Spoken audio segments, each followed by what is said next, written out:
first question, okay, where are you from, etc. And then I get the question, do you know Chinggis Khan, right? Literally, I had to answer that question hundreds of times.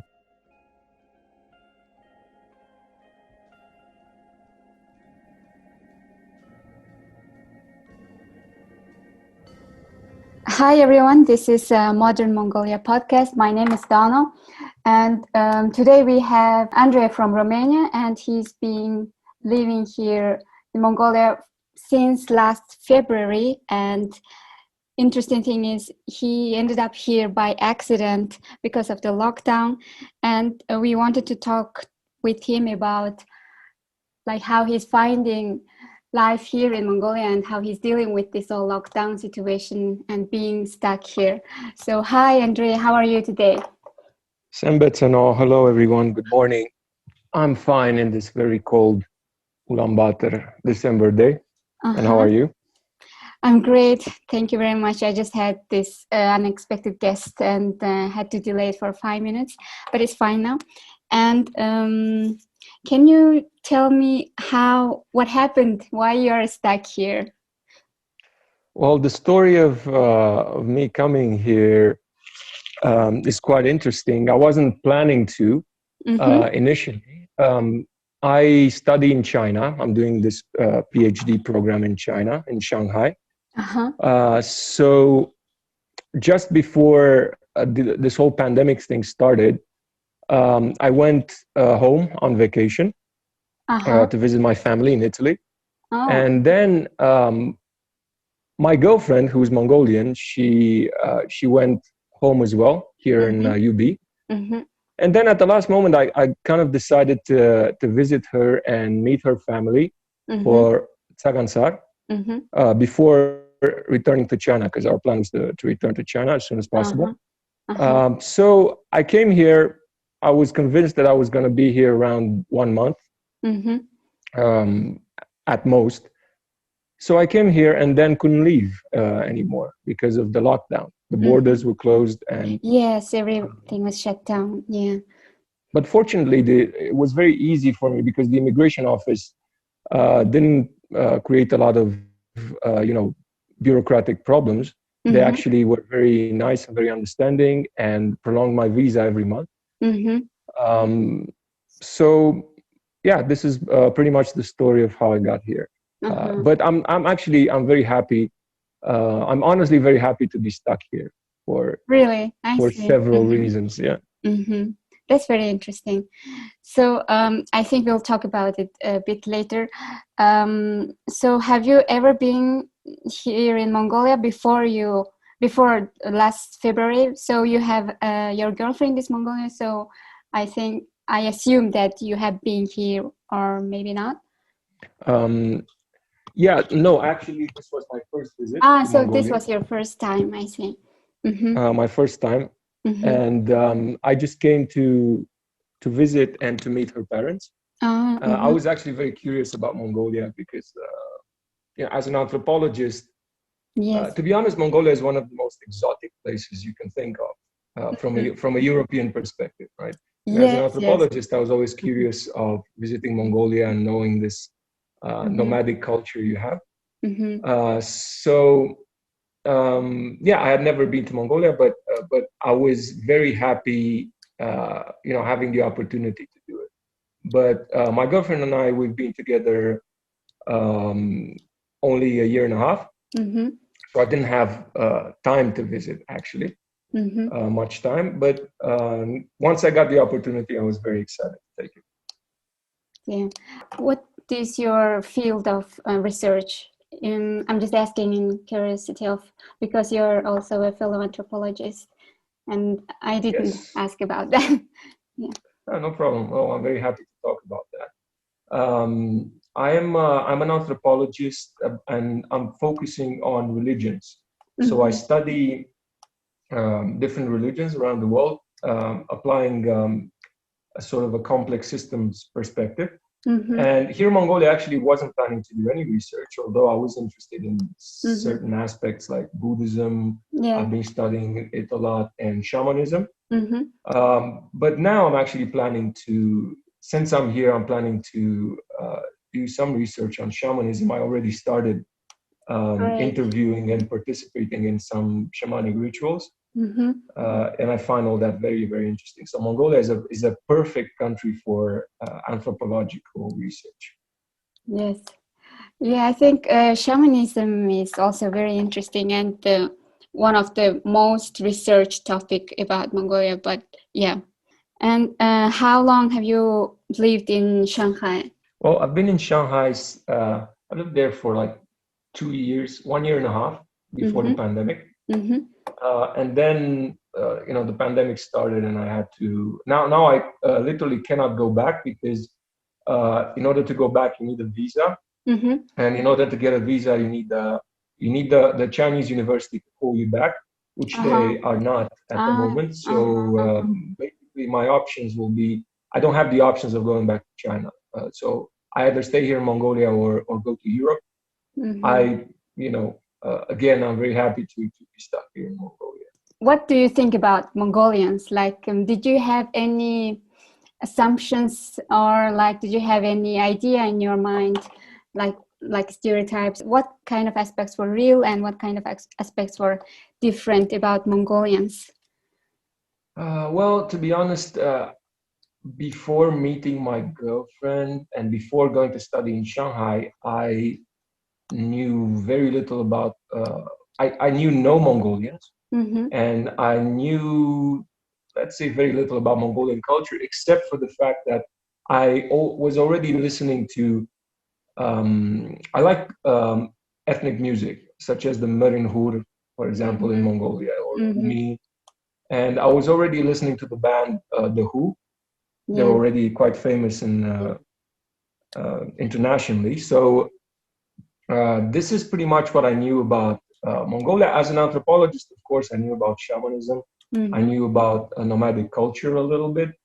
But I honestly did not know what to expect in terms of, what will I find in this country? Because we know a lot about, in Europe, we know quite a lot about Mongolian history, Genghis Khan and the Mongolian Empire, but we don't know much about Mongolia. Mongolia as a country is quite unknown to everyone, and it's not exactly on the map of mass tourism, right? It's not a very accessible place.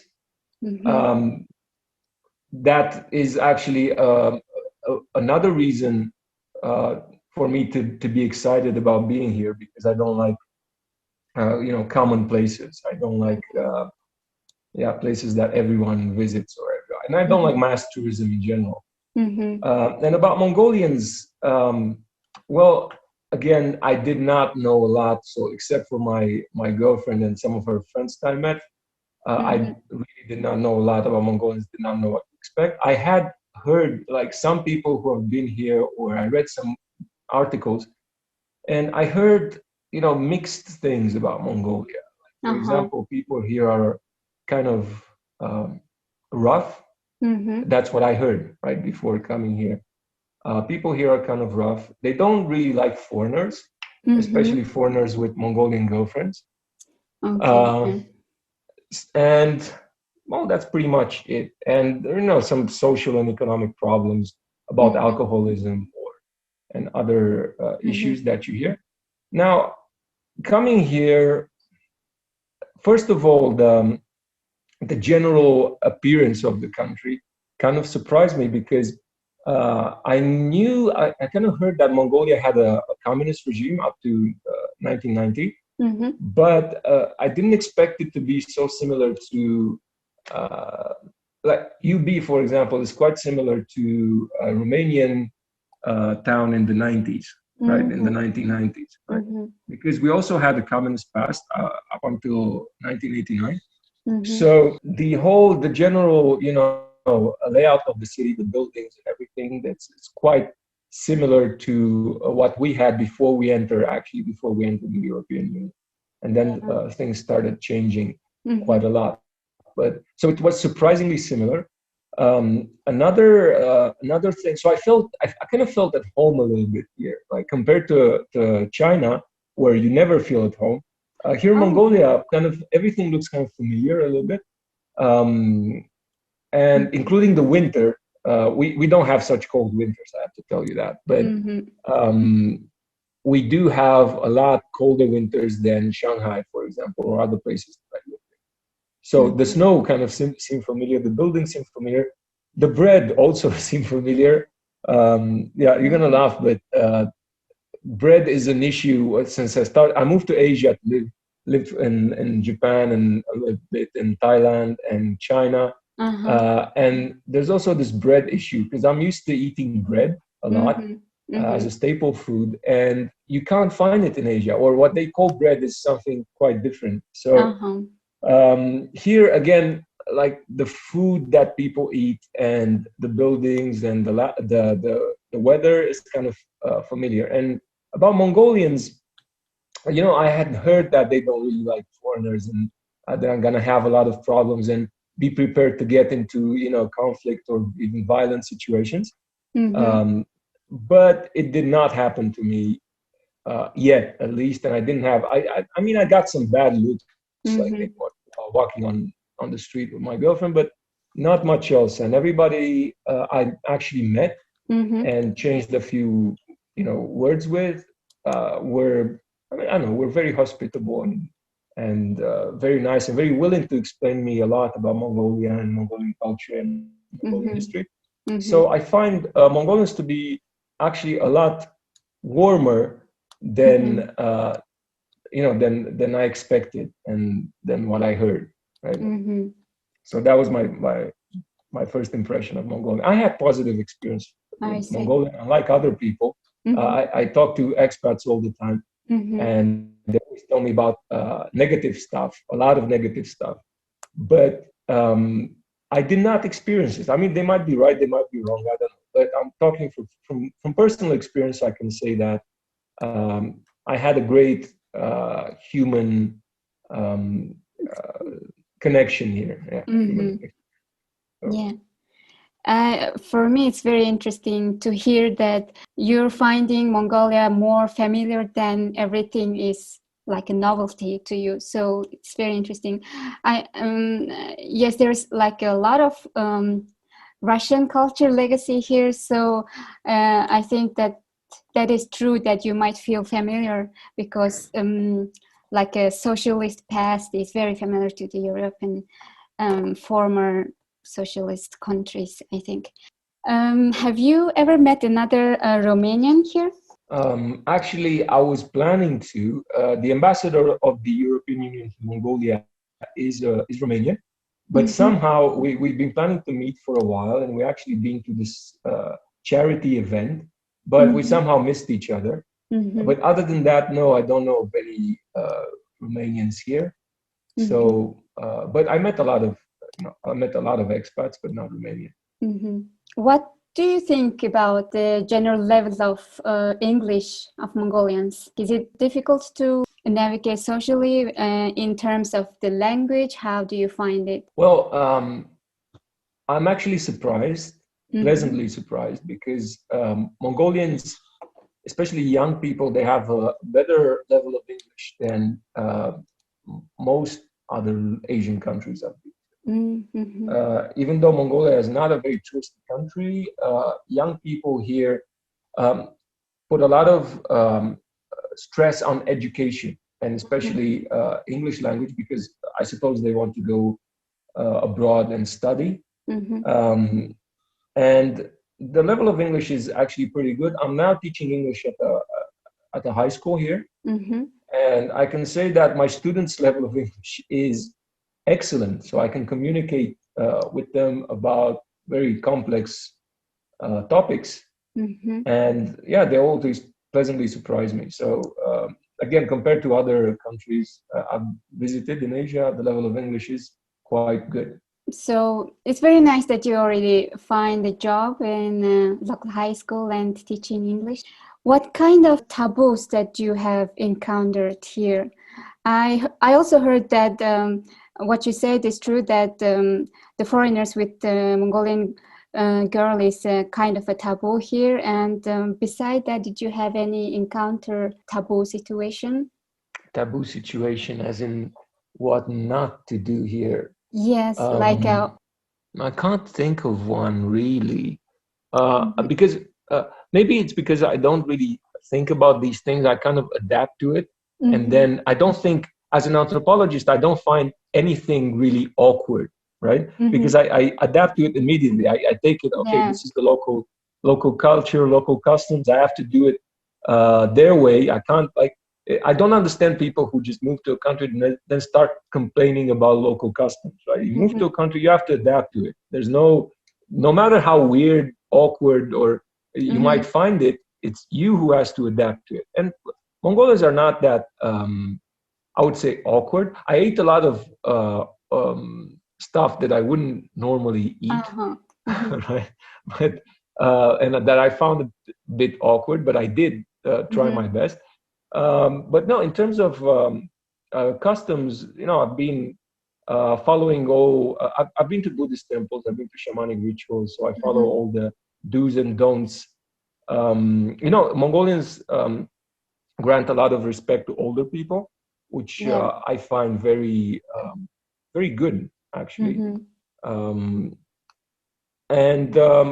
besides that girlfriend thing, which again I don't find very, annoying, because nothing really serious happened to me. But yeah, I didn't find anything awkward, or I can't. No taboo comes to mind really. In order, well, I could say that. So by now, what is your favorite Mongolian food? Well, I like Mongolian food in general. Okay, I like tsuivan a lot. I like hoshur, and I tried a bit of everything, including sheep's head. Oh, which was provided generously by my girlfriend's parents. So, and I've been around. I mean, we visited around, and I met some of my girlfriend's parents, friends, and we had some Mongolian feast. And I ate horhog and other stuff. And I can't say there's something I don't like. Of course, sheep head is like way too, I don't know, exotic for us. And, you have to not think about, the fact that you're eating eyes and some other parts of the animal. But I had to do it because, you don't, in my culture, at least, it's not polite to refuse food that is offered. So, yeah, it was an interesting experience. But in general, I very much like Mongolian food. And the quality of the meat here, especially the quality of the sheep meat, is exceptional compared to other countries. And before, I didn't even like sheep before coming to Mongolia, because it has a particular smell, a particular flavor that I don't like. But here in Mongolia is my favorite meat, and I always barbecue some, and in summer we barbecue a lot. Shortlog, I think we're calling it. And yeah, generally I'm very much a fan of Mongolian food, and I eat as much as possible whenever I have the chance. I can't eat it all the time because I find it a bit sometimes it's a bit fat. If you eat it every day, I mean, you feel you literally feel your cholesterol going up. But yeah, I do eat it from time to time, and now at this point, actually, I kind of miss it from time to time. If I don't eat it for a few days, I kind of miss it, and I don't know what I'm gonna do when I finally go out of Mongolia. I'm gonna want to eat tsuivan or something from time to time. Did you learn to cook tsuivan yourself? No, I should learn. I actually like cooking, and that's a very good point. I should learn to cook some Mongolian dishes, but my girlfriend and her mother are cooking for me, so I didn't have to. But yeah, that's a good point. I really should learn to cook some. Going back to your research topic that you have right now, like you turned into researching and learning about shamanism.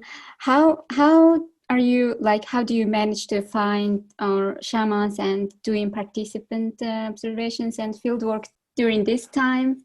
I'm a bit curious about it. Firstly, it's not difficult to find shamans in UB. There's a shaman on every street corner almost. It's And I had the opportunity. I have three sources basically. My girlfriend's father took me to a well-known shaman here, and I participated in the ritual.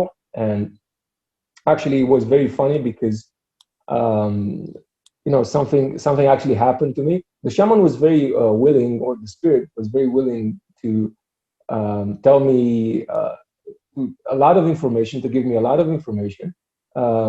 Spoke some English, so I found out a lot information. I didn't even have to ask for it. And then at some point presented me with a gift, which is a silver cup, a traditional Mongolian silver cup. Yeah. The condition was that I drink a cup full of vodka, right? But he meant Mongolian vodka, and someone put Russian vodka in. So I had to drink in one sip basically, and I'm not a drinker. Just to say, I never drink vodka. I drink some beer and wine, but I don't drink spirits. So I had to drink in one sip. I don't know. It must have been around 300 milliliters of Russian vodka, which got me extremely drunk. So I did participant observation in a extremely drunk condition, which is not the ideal condition for science, I must say. But I had no choice, accepting the gift, accepting what is offered.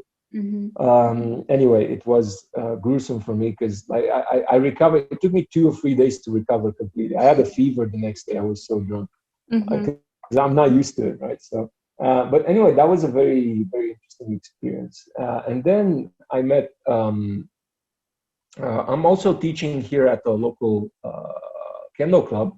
Kendo is a Japanese martial art. Yeah. And I had the opportunity to meet some great people there, and one of them introduced me to a shaman, and I interviewed the person.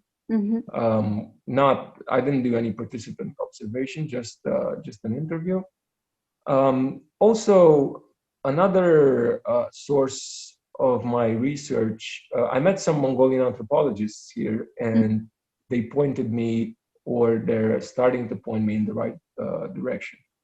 Because what I want to focus on is not necessarily, pure anthropology, as in, just describe a shaman ritual. This has been done already, right? Yeah. I want to study religion as a complex system, which is a theory, sort of a mathematical theory. And I want to study the effect that different stressors, such as a communist regime who persecuted shamans and other religious figures, had.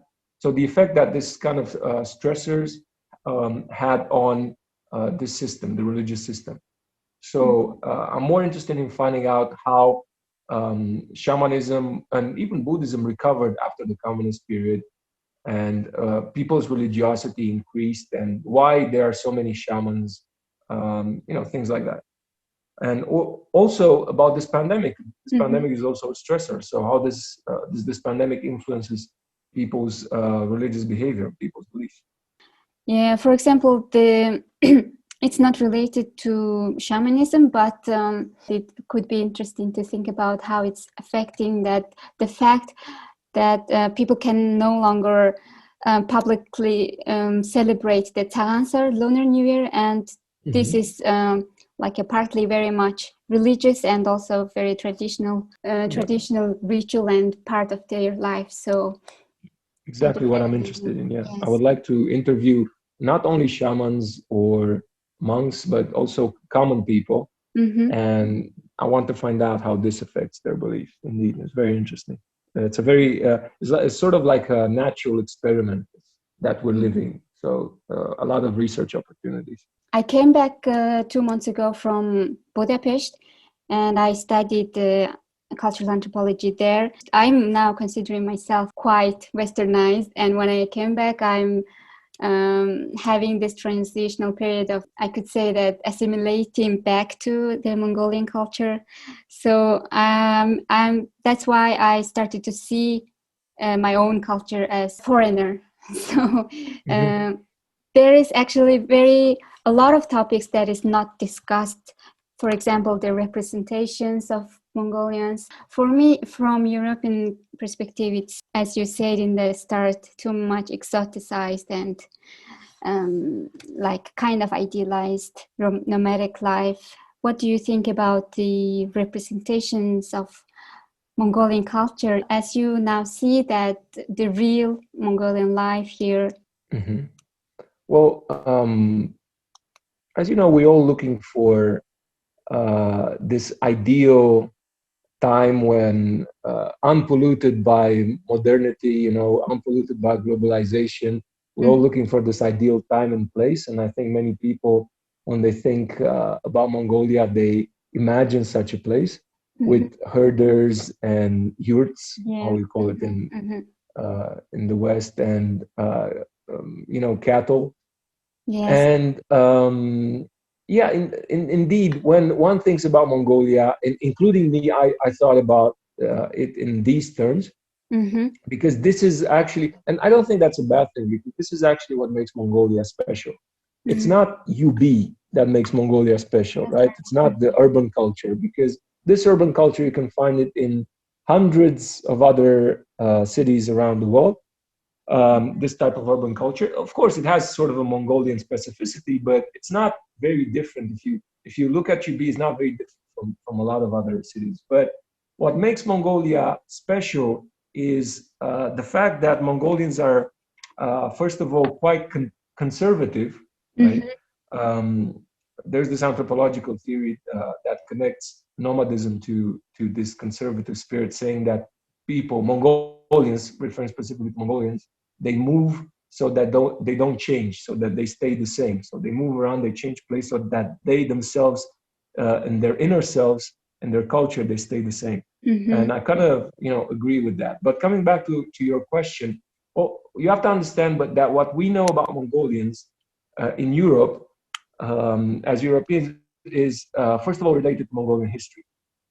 Because Mongolians, and you've been to Budapest, you know that the Mongolian invasion is a huge part of Hungarian culture, of Hungarian history, right? And it's also a part of Romanian history, because Romania is situated at in the eastern part of the eastern side of Hungary. So obviously we were invaded by Mongolians as well. We used to call all Mongolians Tatars for some historical mistake. But what we know, and of course everybody knows about Genghis Khan, it's true that when I came here, literally almost every Mongolian that I met, first question, okay, where are you from, etc. And then I get the question, do you know Genghis Khan? Right? Literally, I had to answer that question hundreds of times with everyone that I met. And actually, even funnier, one of my students, we were talking about, as a topic, there was this news about aliens that exist and something like that. So I asked them, okay, guys, let's imagine, what if aliens actually do exist? So what would you ask an alien if you meet him? What do you think the students answered? First thing I would ask an alien, do you know Genghis Khan? And they weren't kidding. I thought that was so funny. And of course, everybody knows Genghis Khan. Everybody that knows a little bit about world history knows that Mongolians had the greatest empire in history, in surface at least. And that's the main, the main image when someone says Mongolia or Mongolian, you automatically think about Mongolian history, Mongolian Empire, and Genghis Khan, of course, right? And about modern Mongolia, we don't really know, we don't really associate these words, modern and Mongolia, right? Modern Mongolia is still all Mongolians. Mongolia, as it had always, been for centuries, like nomadic people, as I said, moving their yurt from place to place and living in the vast, grassland or desert. So, and when I came here, of course, that's what I expected to get. And I got that. I'm quite satisfied with that part because, um, like everyone, I'm also looking for a place, and I think everyone is looking for a place to find themselves somehow, right? Mm-hmm. And in such a landscape with such a vast, landscape, where you get this feeling of absolute freedom, of limitlessness, Mm-hmm. right, and absolute peace, one can really come in contact with his inner self, like in ancient culture, even in ancient European culture, when you want to find yourself, you go to the desert somehow, Mm-hmm. right? When where there's nothing and no one, so you can access your interiority, right, Mm-hmm. and do some introspection. And all great spiritual leaders did that. And yeah, Mongolia is a perfect place. You have deserts, you have grasslands. It's like you can travel here for hundreds of miles and find no one, right? Mm-hmm. And this is one of the parts that makes Mongolia so fascinating. Mm-hmm. This vastness of landscape, and that also translates into this vastness of sort of, I don't know how to describe it. Okay, let's call it vastness of spirit that Mm-hmm. Mongolians have, especially in the countryside. Mm-hmm. Um, and then when I came to UB, I told you I was a bit surprised of the similarities Yeah. with the Romanian city in the 90s, and this urban culture that I found, and including the problems, right, with alcoholism and pollution maybe, in UB. Mm-hmm. So I can't say I'm a big fan of living in UB or that I like it too much. It's Mm-hmm. okay, a Mm-hmm. bit too cold, but I'm in love more with the Mongolian countryside, of course. I'm literally in love. I mean, I've been to 30 countries, and Mongolia is either my favorite or one of my top two or three. Right? So yeah, this is how we see, again, coming back, this is how we see Mongolia in Europe as sort of an exotic nomadic culture, kind of stuck in time. Mm-hmm. And we think about Mongolian history and the violence of Mongolian invasions Mm-hmm. that still kind of haunt our history and our image of Mongolians. And yeah, I mean, Mongolians could do a lot to promote themselves in terms of culture. Mm-hmm. Mongolian culture, for such a small nation of like 3 million people, Mm-hmm. Mongolian culture is fascinating. Mm-hmm. Um, I mean, I've seen Mongolian dance, I've seen Mongolian music, or, Humi, Merinhur. I've seen Mongolian, wrestling and Mongolian circus, actually, which is one of the best in the world. Mm-hmm. And all of that are cultural products that can be exported and can contribute to the um, to the image of Mongolia, to this, let's call it soft power, but whatever. But I don't think that Mongolians are good at promoting themselves, except for Mm-hmm. this band that we're talking about, the U, Yeah. that are doing a great job. Yes. For them, I mean, I think there's so much potential here, cultural potential, Exactly. that is not exploited. And even Mm-hmm. a lot of people, I think, would love to come to Mongolia and experience Mongolian culture and the hospitality of Mongolian people. Mm-hmm. But the country does not promote itself Mm-hmm. touristically or culturally, or so. Mongolia could do a better job about that because the potential is huge. Mm-hmm. I can assure you that a lot of Westerners would love to spend some time here and would fall in love with this country just like I did, given the opportunity. I totally agree with you on that. I also like the opera and ballet here. It's very, Mm-hmm. very, very good. And it's, of course, it's very cheap comparing to the other countries. And it's so Absolutely. very good quality opera and ballet here. I love that. Maybe you should try one sometime when it opens again. Yeah, when it opens again. Yeah. I've been waiting for it to open, opera and ballet, for quite a while, and I'm Yes. kind of frustrated that I didn't have the chance. But I did go to some concerts and Mm-hmm. some cultural events. They were pretty good. Mm-hmm. So yeah, I think UB has a decent cultural life, which I'm Mm-hmm. looking forward to enjoy some more. Mm-hmm. Were you able to travel? You seem like you already traveled to countryside. So, which part of the countryside was your favorite? Which emek som was your favorite? It's very difficult to choose. So I've been around. I didn't travel as much as I wanted, although I did do some travel. Of course, I've been to Terec several times on the weekend. It's a normal, easy trip. Yeah. I've been to Huste National Park and saw the wild horses. That was fascinating. It's a very beautiful place. I've been to the Gobi. My girlfriend's parents, drove me around, were extremely hospitable and showed me a lot of places. I've been to the Gobi, to the Elsen Tasakhai, I think. It's called the sand dunes. And another place is in Mandalgoli. I've been to Orkhon Valley, which was absolutely amazing. I've been to Harkhorun to see the Erdenzu Monastery and other places.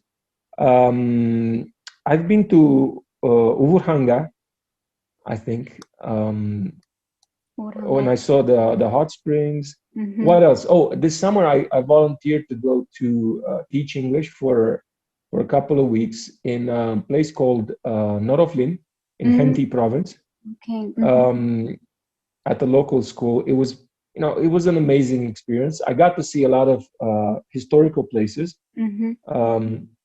like the Onongol, or places connected to Mongolian history, like Temujin and Jamukhan and other places. And people there were like so hospitable. I had the opportunity of meeting real countryside people and interacting with them and their kids. And both Buryats and half Mongol. And I had the opportunity of riding through the grassland, which is like the main image you have of Mongolia from Europe is someone riding through a horse through the grassland, right? Yeah. And I had the opportunity of doing that. I had the opportunity of making eric. In the Gobi, I had the opportunity of even helping a nomadic family move, dismantle their ger and everything. It was an amazing experience. But my favorite, by far, since you asked, my favorite is Khufsko Lake. That's basically a jewel. I rarely saw. I don't think I can't recall. I'm a person that likes water, right? Water and mountains is sort of a combination, right, in the same picture. And Khufsko gives you that, and it's one of the most beautiful places I've seen on this planet, and I've seen a lot of beautiful places. I'm so in love with this place, and with the colors and the sunsets, and I don't know, the rainbows and the green and the yaks and everything, and the fact that the water is so clean that you can actually drink it straight from the lake, which I've never seen before in my life. Such a situation, never encountered such a situation. I met reindeer herders, and it was all fascinating. So one of my favorite places on this planet is Khufsko Lake, and I hope I get to live there somehow, or build a cabin or buy one for a while, because again, it's an ideal place to find inner peace and inspiration. Yeah, I also love Khufsko. Many people love Khufsko Lake, but I heard that if you go further to the north to Khufsko, there's the Tag people, and I heard it's fascinating, and it's quite difficult and challenging to travel there, and it's not very easy, like a way to go there, but I hope to go and visit Tag there, like with the real yurta and the reindeer herder people, and me too. It's very good for anthropological research. I actually plan to do that this summer. I'm really looking forward to summer, because Mongolian summer it's amazing. Now winter is too cold, I must say. It's way too cold. It's way colder than I've ever been in my life, right? It's but extremely cold. Yeah. extremely cold. Yeah. But summer is amazing because in most other parts of the world it's very hot and humid. Mongolia is not so hot, like 20 something degrees, and very dry, which makes the climate extremely pleasant. So I'm looking forward to visiting around some more, maybe going to the west, maybe going to meet the Tsatan people. Yeah, that would be great. So I'm not gonna waste any time this summer. Definitely. Um, are you have you learned some Mongolian words, and do you have any favorite phrases or like expressions?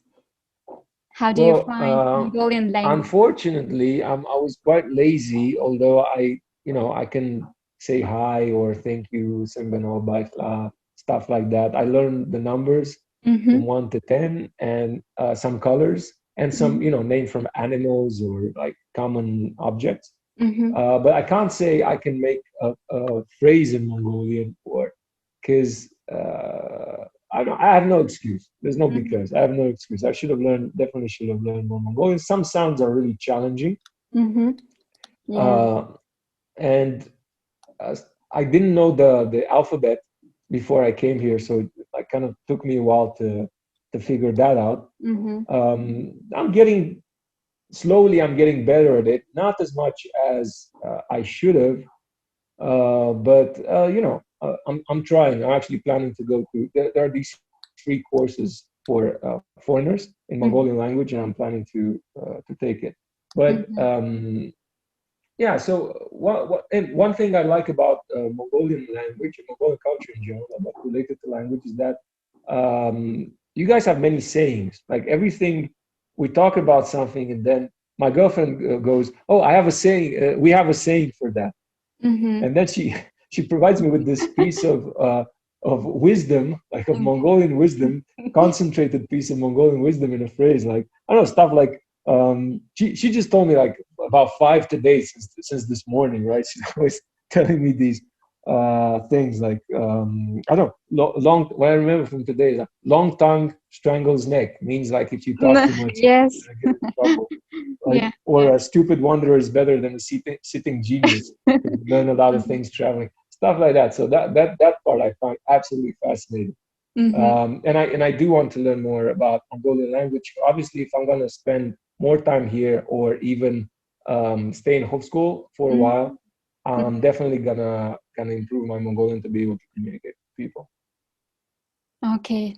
So, do you have anything to share or advice for people who are interested to come or just to visit or planning to move here? Do you have any advice or anything to add as a conclusion for today's talk? People should definitely not miss Mongolia, because if they're missing Mongolia, they're missing an experience that they will not get anywhere in the world. So if you're not missing Mongolia, I mean, you've been traveling for nothing your whole life. Literally, it cannot be missed. In terms of living here is a bit trickier. First of all, because of the climate, most people are not used to this harsh climate. Second of all, I wouldn't say that Mongolians hate foreigners, but in terms of I don't know how to say institutional culture, or it's not an extremely friendly place either, right? For example, if you want to start a business here as a foreigner, it's not encouraged. I talked to a lot of people that have had bad experiences with the government and bureaucracy here, and a lot of injustice. So it's kind of hard to do that. Most foreigners here that living here are either English teachers or working in the coal mining, in the mining industry. Yeah, exactly.